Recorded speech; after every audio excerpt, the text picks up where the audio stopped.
4 তারিখে বলেছিলাম, ভেঙেছ দুয়ার এসো হে জ্যোতির্ময়, তোমারই হোক জয়। আর আজ বলছি, নতুন সূর্য, আলো দাও, আলো দাও। এখন আমাদের নতুন সূর্য, নতুন সরকার, নতুন মুখ্যমন্ত্রী শুভেন্দু অধিকারী, তিনি এবং তার ক্যাবিনেট একের পর এক যে ডিসিশনগুলো নিয়ে চলেছেন, সেটাকে যদি এই সমাজের অন্ধকারাচ্ছন্ন যে সমাজটা ছিল তার ওপরে পড়া আলো হিসেবে দেখি, আলোকবর্তিকা হিসেবে দেখি, তাহলে সেই আলোতে আমরা কি দেখতে পাচ্ছি? যেখানে যেখানে সেই আলো পড়ছে, সেই দিনের আলো ফুটে উঠছে, সেখানে সেখানেই দেখা যাচ্ছে অধঃপতিত, দুর্নীতি, পচন এবং আরো আরো নানা ধরনের কেলেঙ্কারি। সেটা আর্থিক থেকে শুরু করে আরো আরো মানুষের চিন্তার বাইরে যে সমস্ত ঘটনা হতে পারে, সেগুলো উঠে আসছে। এখন এই সমগ্র জিনিসটা পাশাপাশি একটা জিনিসকে আমি অনেকগুলো এপিসোড ধরে, সেই ভোটের আগে থেকে প্রায় 1 বছরের বেশি সময় ধরে মানুষের চোখের সামনে তুলে ধরবার চেষ্টা করি, এবং সেই প্রসঙ্গে মনে পড়ে যায় যে ঠাকুর শ্রী রামকৃষ্ণ পরমহংসদেবের তার একটি তত্ত্বের কথা, একটি আধ্যাত্মিক কথা। সেই আধ্যাত্মিক কথাটা, টাকা মাটি মাটি টাকা, এই কথাটার একটা অন্য ধরনের বিকৃত রূপ, মানে সেটাকে যদি তুলনা করেন, সেখানে কি দেখা যাচ্ছে? সেখানে দেখা যাচ্ছে যত কেলেঙ্কারি আছে, যাবতীয় যা কিছু, এর সমস্ত টাকা গিয়ে ঢুকেছে ওই মাটিতে। ওই মাটি মানে যত কিছু আছে সব কিছু। সেখানে আপনি ধরে নিতে পারেন জমি কেলেঙ্কারি, ভেড়ি কেলেঙ্কারি, আবাসন দুর্নীতি থেকে শুরু করে আরো বহু কিছু। দখল তো আছেই। এখন এই যে নতুন সরকার, এই নতুন সরকার অনেক আশা জাগিয়ে যে সমস্ত নতুন নতুন প্রকল্পগুলো একদিক থেকে চালু করছেন, একাধিক প্রকল্প অলরেডি চালু হয়ে গেছে আমাদের এই রাজ্যে, যেগুলো বন্ধ হয়েছিল, তেমনি তার পাশাপাশি যেটা করছে সেটা হচ্ছে ক্লিনিং প্রসেস, বা একটা ওয়াশিং, বা একটা পরিষ্কার পরিচ্ছন্ন করা সমাজকে, সেটা চালু আছে। সেই সমস্ত কিছুর মধ্যে থেকে উঠে আসছে ভয়ঙ্কর ভয়ঙ্কর তথ্য। না, এগুলো সংবাদ মাধ্যমে হয়তো আজকে আসছে, কিন্তু সেই এলাকার মানুষের কাছে কিন্তু এই জিনিসগুলো অনেক দিন ধরেই জানা, চেনা, যে এই ঘটনাগুলো ঘটে। সেগুলো একটার পর একটা বিভিন্ন রকম তৃণমূলের পার্টি অফিস, সাধারণ মানুষ সেই সমস্ত পার্টি অফিসে যাচ্ছে, গিয়ে একটার পর একটা পার্টি অফিস যখন খুলছে, খুলে দেখা যাচ্ছে, যেটা আজকেও বহুল প্রচারিত বিভিন্ন রকম সংবাদ মাধ্যমে দেখা গেল, প্রচুর পরিমাণে আধার কার্ড, প্রচুর পরিমাণে ভোটার কার্ড, প্রচুর জব কার্ড, প্রচুর পরিমাণে জমির দলিল, এ সমস্ত তো আছেই। তার সাথে যোগ থাকুক খাস কলকাতা শহরের পার্শ্ববর্তী অঞ্চলগুলোতে ওই পার্টি অফিসগুলোতে আমরা দেখতে পাচ্ছি কি বাংলাদেশের লুঙ্গি, বাংলাদেশের গেঞ্জি, এই সমস্তও সেখানে সেখানে মজুত রয়েছে। আরো আরো কি কি আছে সে তো আপনারা আপনাদের এলাকা থেকে দেখতেই পাচ্ছেন, জানতেই পারছেন। নমস্কার, মানুষের ভাষায় আপনাদের সকলকে স্বাগত। আমি প্রবীর রায়চৌধুরী আপনাদের সাথে। এরই পর্দা ফাঁস একের পর এক হয়ে চলেছে। এবার আসি আজকের মূল বিষয়টা, সেটা হচ্ছে নথি। এই যে ধরুন ভোটার কার্ড, এই আধার কার্ড, এসআইআর পর্ব চলে গেছে, এটা কিন্তু মাথায় রাখতে হবে। তাহলে এই ভোটার কার্ড, এই আধার কার্ডগুলো কি, কেন ওখানে ছিল? তাহলে ওখানে যেগুলো ছিল সেগুলো নিশ্চয়ই সাধারণ মানুষ যারা এসআইআর এ অংশগ্রহণ করেছে, তারা এসআইআর এর টেবিলে গিয়ে দিতে পারেনি, এবং সেই সমস্ত মানুষগুলো নিশ্চয়ই তারা ভোটদানও করতে পারেনি। এটা ঘটনার একটা দিক। আর একটা দিক, 4 তারিখের আগে থেকে 4 তারিখের পর সেই সমস্ত কুবুদ্ধিজীবীদের, কু কথাটার তলায় আমি আন্ডারলাইন করছি, কুবুদ্ধিজীবীদের, যারা ওই সরকারের, ওই আগের সরকারের সমস্ত দিক থেকে সুবিধাগুলো লুণ্ঠন মানে পেত, এবং সেই সরকারের কোনো ধরনের সমালোচনা কোনোদিন না করে শুধুমাত্র প্রশস্তি করে গেছে। অনেক গুণী গুণী শিল্পী, শিল্পের দিক থেকে তাদের হয়তো অনেক উৎকৃষ্ট সৃষ্টি আছে শিল্পের জায়গায়, কিন্তু তৎপরবর্তীকালে ওই সরকারের তোষামত করতে গিয়ে নিজেদের অস্তিত্ব সত্তা সমস্ত কিছু বিক্রি করে দিয়েছেন। তার মধ্যেই একটা ছিল, এনারাই বলতেন তথ্যের সুরক্ষা, তথ্য সুরক্ষা আইনের অমর্যাদা, আধার কার্ড নাকি সমস্ত তথ্য সব বেরিয়ে যাচ্ছে মানুষের, নিয়ে প্রচুর প্রচুর আন্দোলন করেছে এরা। কবি, সাহিত্যিক, অভিনেতা, অভিনেত্রী ইত্যাদি ইত্যাদি ইত্যাদি মানুষ এদের সবাইকে বর্জন করেছে। এদের কুবুদ্ধিকে, পরবর্তীকালের কুবুদ্ধি জীবিকাকে বর্জন করেছে। তাহলে এই যে নথি দিয়ে কি হতো, তার প্রথম প্রেক্ষিতটা বললাম, মাঝখানে তাদের যে অংশটা প্রতিবাদহীন অংশ এবং তোষামত, সেটা বললাম। এবার আসুন, এই যে নথিগুলো মূলত মানে প্রচুর পরিমাণে যে চাকরি বাকরি, তাতে তো ডকুমেন্ট লাগে বিভিন্ন মানুষের। তাহলে জাল আধার কার্ড, জাল ভোটার কার্ড যদি সেগুলো হয়ে থাকে, তাহলে সেগুলো এসআইআর প্রক্রিয়াতে অংশ মানে সাবমিট করা যায়নি। কিন্তু কোন কাজে সাবমিট করা গেছে? সেগুলো সাবমিট করা গেছে বিভিন্ন রকম চাকরি বাকরির ক্ষেত্রে, বিভিন্ন রকম ভ্রমণের ক্ষেত্রে, বিভিন্ন রকম অসাধু কি বলবো সুবিধা পাওয়ার ক্ষেত্রে। এমন এমন প্রকল্প যেখানে যেখানে ওই আধার কার্ড বা ওই ভোটার কার্ডের জেরক্স জমা দিলেই হয়ে যেত, যাচাই কতটা হতো সেই অনলাইন পোর্টাল, সেইগুলোতে যাচাই কতটা হতো যে ডকুমেন্টটা আপলোড হলো সেটা সঠিক না বেঠিক। প্রচুর সামাজিক প্রকল্প, নতুন সরকার এসছে, নতুন সরকারকে এটা চিন্তা করতে বলবো। অবশ্যই তারা সবকিছুই জানেন এবং নিশ্চয়ই তারা সে সমস্ত ব্যাপারে ব্যবস্থা নিচ্ছেন। কোনো কারোর ভয় পাওয়ার কিচ্ছু নেই, সব ব্যবস্থা তারা খুঁটিনাটি ভাবে নিচ্ছেন। যেমন মাননীয় মন্ত্রী অগ্নিমিত্রা পাল তিনি জানিয়েইছেন যে এই যে সামাজিক প্রকল্পগুলো চলছে, এই সামাজিক প্রকল্পগুলো যেমন যারা আমাদের যেমন অন্নপূর্ণা ভান্ডার প্রকল্প চালু হতে চলেছে, কিন্তু তিনি বলেছেন যে ওই লক্ষ্মীর ভান্ডারে যাদের আবেদন করা ছিল তারা পাবেন, কিন্তু পাবেন না কারা, তার জন্য স্ক্রুটিনি হবে, অ্যানালিসিস হবে। যারা মৃত তারা নিশ্চয়ই পাবেন না, যারা অভারতীয় তারাও নিশ্চয়ই পাবেন না। তাহলে ওই জায়গাটাতে আসল ঘা পড়ছে, আর লুটটা হতো কিন্তু ঠিক ওই জায়গাটাতে। জাল ভোটার, জাল আধার কার্ড, জাল প্যান কার্ড, এই সমস্ত দিয়ে লুটটা হতো। ওই সামাজিক প্রকল্পের টাকা সাইফন হয়ে বেরিয়ে যেত নির্দিষ্ট ওই সমস্ত বিভিন্ন গ্রাম শহরে বসে থাকা, কেউ পুষ্পা, কেউ শাহজাহান, কেউ জাহাঙ্গীর, কেউ আওরঙ্গজেব, কেউ বাবর, এদের কাজ পর্যন্ত, এবং সেখান থেকে আবার হুশ করে সেই আসল জায়গায় ভাগ হতে হতে হতে হতে টুকরো টুকরো হতে হতে পার্সেন্টেজ ভাগ হতে হতে যেত। যেন এই যেন একটা চেন বিজনেস, নেটওয়ার্ক বিজনেস, যেন কমিশন বিজনেস। এইটা হয়ে গেছিল রাজ্যের প্রশাসন। সে ছেড়ে দিন, সেটা তো মানুষ উল্টে দিয়েছে। আসল কথাটা কি, এরপরেও এই নথির আরো অনেকটা বড় ভূমিকা ছিল। সেটা কি, এই যে নথিগুলো, এই নথির মধ্যে কিন্তু অনেক সঠিক নথিও আছে। সেই নথিগুলোকে কি কাজে ব্যবহার করা হতো? ধরেন কারোর নামে একটি পাওয়ারনামা বানানো হলো, যেটাকে বাংলায় বলা হয় আইনি ভাষায় বলা হয় পাওয়ার অফ অ্যাটর্নি। সেটা জেনারেল পাওয়ার অফ অ্যাটর্নি হতে পারে, স্পেশাল পাওয়ার অফ অ্যাটর্নি হতে পারে ইত্যাদি।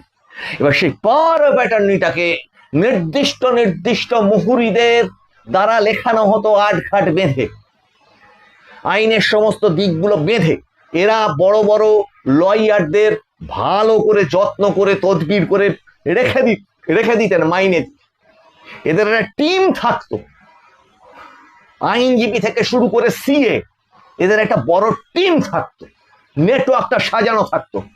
যাতে সেই কাগজগুলো ঠিকভাবে রেডি করা যায়।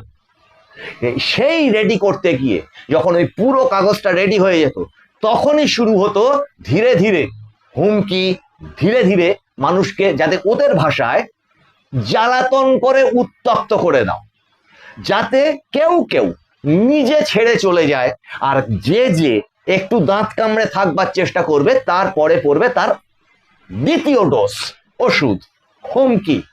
তারপরেও যে সহ্য করবে তার হয় তার বাড়িতে কোনো একটা বিপদ আপদ ঘটিয়ে দেওয়া, সেটা অ্যাক্সিডেন্টের মাধ্যমে মার্ডার, সেটা মা বোনেদের শ্লীলতাহানি হোক, ইত্যাদির মাধ্যমে পরিবেশটা এমন দমবন্ধ অবস্থা তৈরি করে দেওয়া যাতে ওইখানকার সেই জমি, সেই প্লট যার নামে আছে, সে যাতে বাধ্য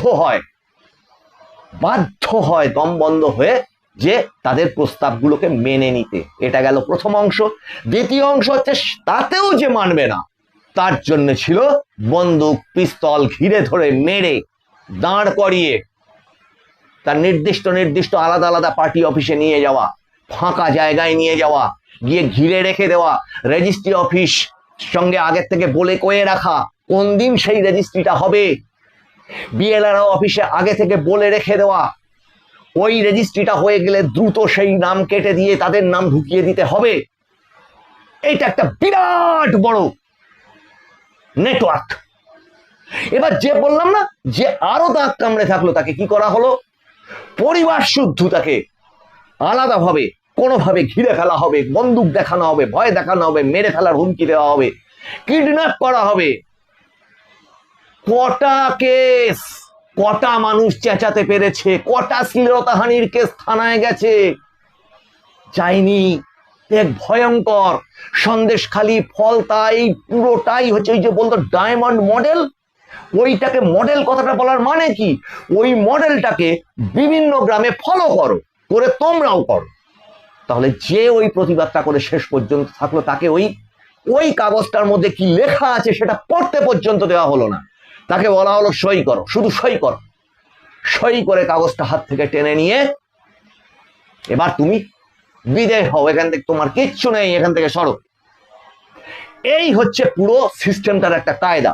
সেটা আপনি শহরে প্লট নিজের বাড়ি ছেড়ে হাই হাই করতে করতে, মাথা চাপড়াতে গৃহস্থকে যেমন সরে যেতে হয়েছে, দুদিন পরে সে এসে দেখেছে সেখানে বিশাল বড় অট্টালিকা, ফ্ল্যাট দাঁড়িয়ে গেছে, কিন্তু এর তলায় রয়েছে তো ওই বেআইনি নথিগুলো।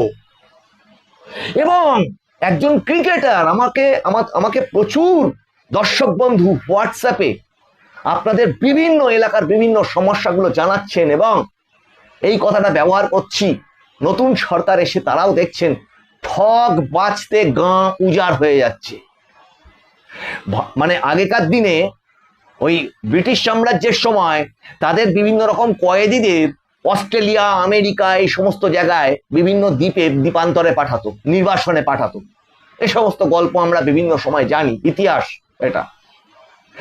তাহলে ভারত মানে এই পশ্চিমবঙ্গের এই দুর্নীতিবাজদের গ্রেপ্তার করে জেলে ঢোকাতে গেলে তো কুলোবে না। ভারতবর্ষকে নতুন দ্বীপের সন্ধান করতে হবে বোধহয়। এখন যেটা বলছিলাম আসল কথাটা, সেটা হচ্ছে এটার পিছনেও কিন্তু শেষ নয়। এবার আসছে 4 নম্বর অংশ। এই ধরনের এই সমস্ত জাল কার্ড বানিয়ে, আধার কার্ড এবং ভোটার কার্ড এবং প্যান কার্ড বানিয়ে কত চাকরি হয়েছে সেটা খুঁজতে গেলে তো পাহাড় প্রমাণ দুর্নীতি বেরিয়ে যাবে। এক তো জমি দুর্নীতি বললাম, ফ্ল্যাট দুর্নীতি, আবাসন দুর্নীতি, খাস কলকাতা শহরের বুকে। আমি বলছি না মহাশয়, শুধু দর্শকবৃন্দ যারাই দেখছেন, আমি বলছি না, বলছেন আমাদের এই পশ্চিমবঙ্গের ওই যে বললাম তাকে মুক্তি সূর্য বলে, আজ থেকে 2-3 বছর আগে আমি একটা এপিসোড করেছিলাম, তার সেই নামটা অনেকে ব্যবহার করেন দেখে আমার খুবই ভালো লাগে। তা সেই শুভেন্দু অধিকারী স্বয়ং মুখ্যমন্ত্রী ফলতায় দাঁড়িয়ে বলেছেন যে সমস্ত প্রপার্টির ফাইল তিনি আনিয়েছেন সেই বড় মাথার, সেই ফাইল 24টা প্লট, শুধু তার কোথায়? খাস কলকাতায়। কত কোটি কোটি টাকার ভ্যালু হতে পারে সেটা।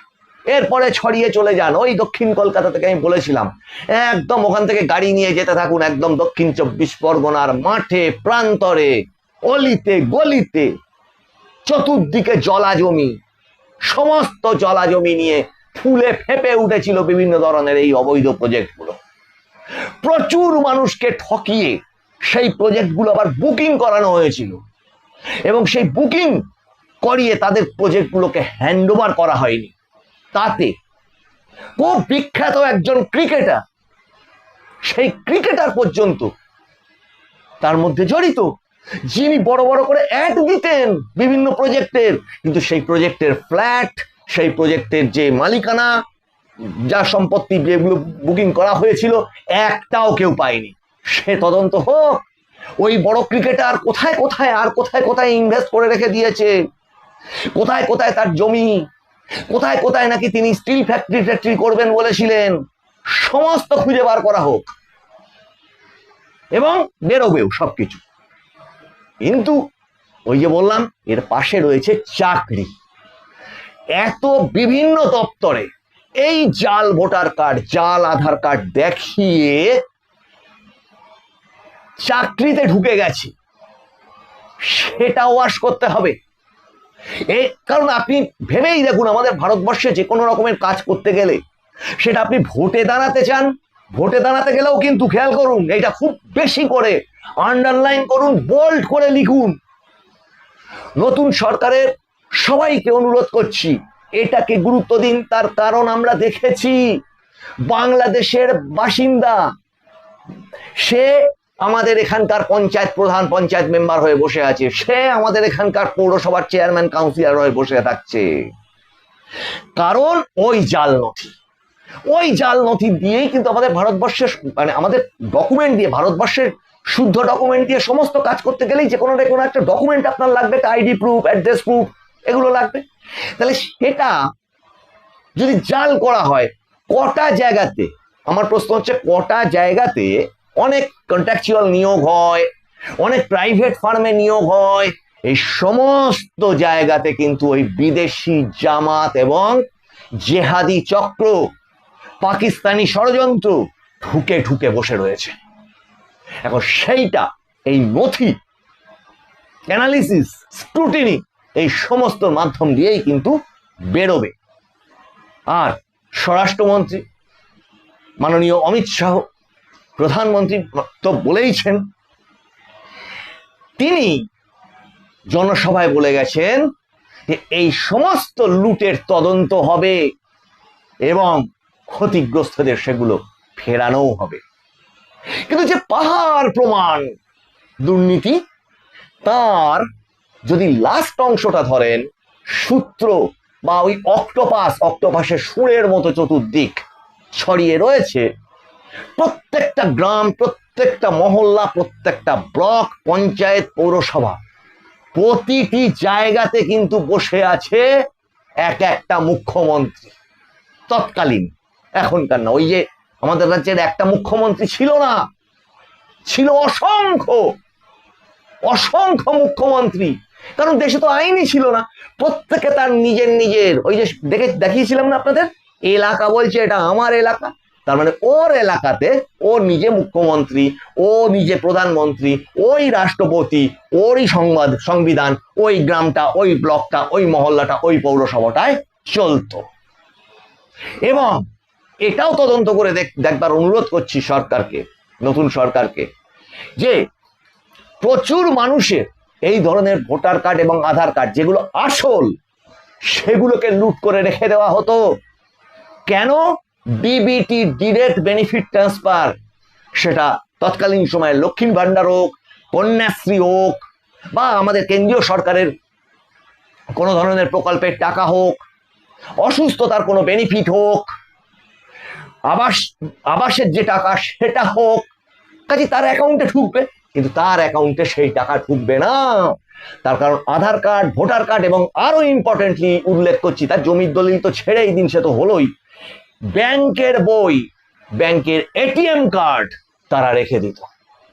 এটা তো মানবেন, এটিএম কার্ডে টাকা তুলতে কিন্তু আঙুলের ছাপ, সই এগুলো লাগে না।